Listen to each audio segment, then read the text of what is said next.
ಕನ್ನಡ ಜಿಲ್ಲೆಯಲ್ಲಿ ಸುರಿಯುತ್ತಿರುವ ಭಾರೀ ಮಳೆಯಿಂದಾಗಿ ಜನಜೀವನವೇ ಅಸ್ತವ್ಯಸ್ತವಾಗಿದೆ.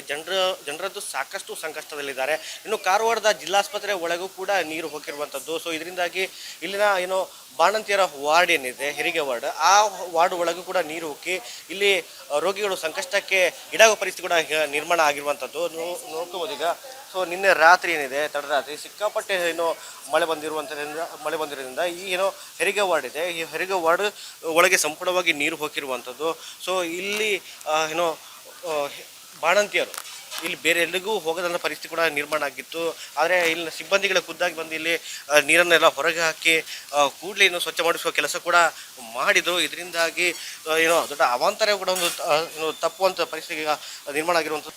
ಏಕಾಏಕಿ ನೀರು ಹೊಕ್ಕಿದ್ರಿಂದ ಇಲ್ಲಿನ ರೋಗಿಗಳು ಸಾಕಷ್ಟು ಮತ್ತು ಬಾಣಂತಿಯರು ಸಾಕಷ್ಟು ಸಂಕಷ್ಟಕ್ಕೀಡಾಗುವ ಪರಿಸ್ಥಿತಿ ನಿರ್ಮಾಣ ಆಗಿತ್ತು. ನೋಡ್ಬೋದು ಈಗ ದೂರದಲ್ಲಿ ಸಾಕಷ್ಟು ನೀರು ಈಗಲೂ ಕೂಡ ಇದೆ.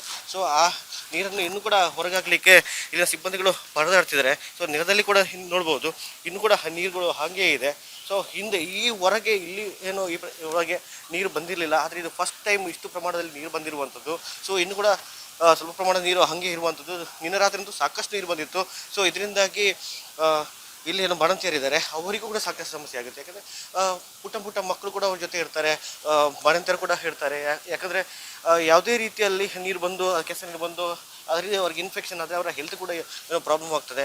ಸೊ ಈ ನಿಟ್ಟಿನಲ್ಲಿ ನಿನ್ನೆ ರಾತ್ರಿಯಿಂದ ಇಲ್ಲಿನ ಸಿಬ್ಬಂದಿಗಳು ಹರಸಾಹಸಪಟ್ಟು ನೀರನ್ನು ಹೊರಗುವ ಕೆಲಸಗಳ ಕೂಡ ಮಾಡಿರುವಂಥದ್ದು. ಇನ್ನು ಇಲ್ಲಿನ ಬೇಸ್ಮೆಂಟಲ್ಲಿ ಇವರು ಹೆರಿಗೆ ಮಾಡಿರುವಂಥದ್ದು. ಸೊ ಈಗ ಒಬ್ಬೊಬ್ಬರನ್ನೇ ಬೇರೆ ಕಡೆ ಶಿಫ್ಟ್ ಮಾಡೋ ಕೆಲಸ ಕೂಡ ಈಗಾಗಲೇ ನಡೀತಾ ಇದೆ. ಸೊ ಮತ್ತೆ ವಾಪಸ್ಸು ಜೋರಾಗಿ ಮಳೆ ಬಂದರೆ ಮತ್ತೆ ಇಲ್ಲಿ ನೀರು ಉಕ್ಕುವಂಥ ಪರಿಸ್ಥಿತಿ ಕೂಡ ಇರುವಂಥದ್ದು. ಸೊ ಇದರಿಂದಾಗಿ ಇಲ್ಲಿನ ಬಾಣಂತಿಯರ ಆಗಿರ್ಬೋದು, ಮಕ್ಕಳಾಗಿರ್ಬೋದು, ಅವರ ಫ್ಯಾಮಿಲಿ ಕೂಡ ಸಾಕಷ್ಟೊಂದು ಸಮಸ್ಯೆಯಲ್ಲಿ ಇರುವಂಥದ್ದು. ಕ್ಯಾಮರಾ ಪರ್ಸನ್ ಗಿರೀಶ್ ನಾಯ್ಕ್ ಜೊತೆ ಬರ್ತಾರೆ ಚಿಲ್ಲಡ್ಕ, ಏಷ್ಯಾನೆಟ್ ಸುವರ್ಣ ನ್ಯೂಸ್, ಕಾರವಾರ.